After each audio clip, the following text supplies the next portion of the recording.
The tires of Dr. Greta Lang's car crunched over the gravel road, the sound swallowed by the heavy silence pressing from the overcast sky.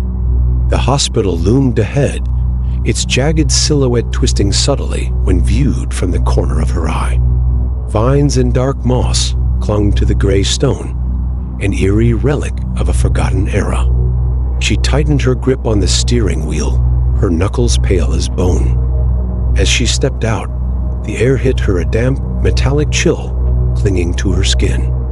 A faint scent of antiseptic drifted from the entrance, undercut by something else. Rotting. Inside, fluorescent lights buzzed weakly, casting a sickly glow over peeling wallpaper. The receptionist barely looked up. His eyes flicked past her, as if expecting someone else. "Dr. Calloway is waiting in the central ward," he said. "Turn right, then left. And I'd avoid the mirrored corridor," Greta frowned. Why, he didn't answer. The hallway stretched unnervingly long, walls lined with tarnished mirrors. Greta hesitated, catching a glimpse of her reflection. Something about it felt delayed. When she turned her head fully, the mirrors reflected only what they should. A trick of the light, surely. She quickened her pace. The central ward was vast, thick with the hum of machines and muttered whispers. Greta's eyes landed on a young woman, Karina. Barely 20, her pale skin marred by intricate spiraling scars beneath bandages. "She's been like this since she arrived," said Nurse Lina Torres. "She mutters about a house, about fire. The spirals appear when she speaks of it." Greta traced the edge of one spiral with gloved fingers. The raised flesh was too perfect, too deliberate, like something etched from within.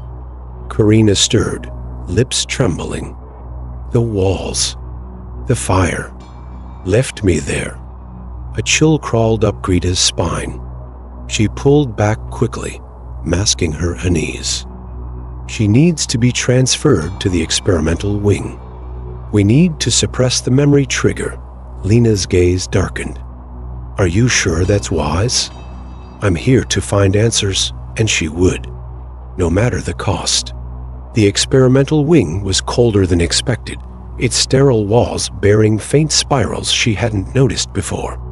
She brushed her fingers over one absent-mindedly and shuddered. Irrational. Her small office was cluttered with patient files, but her mind returned to Karina's words. The house, the fire. Greta's own memories wavered in response, childhood glimpses of smoke, heat, a scream echoing too clearly.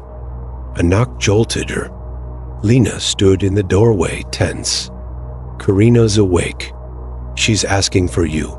Greta followed her into the ward. Karina sat upright, her gaze sharp. Too knowing. "You're the doctor," she whispered. "Are you here to take it away?" Greta hesitated. "Take what away?" Karina's fingers clawed at the sheets. "The house. The walls. It won't let me go." Greta leaned closer. "Describe the house. What do you see?" Karina gasped. Her body stiffened, eyes rolling back. The spirals on her arms darkened, glowing faintly. Then she whispered, "It's inside you too." The monitors shrieked. Karina convulsed. Lena shouted for help, but Greta barely heard her over the sudden rush of whispers, not from Karina, but from the walls. Later, in her office, Greta traced the patterns in Karina's scans. The spirals weren't random. They were structured. Language. A knock startled her. She turned, but the doorway was empty. Then the lights flickered, and in the mirror across the room, her reflection didn't move. Her breath stalled. Slowly, she stepped closer. The mirrored version of herself remained frozen, its face expressionless. Wrong. The whispers in the walls grew louder. Then her reflection smiled. Not a normal smile. Too wide. Too knowing. The spirals on its skin pulsed, shifting and growing like living scars.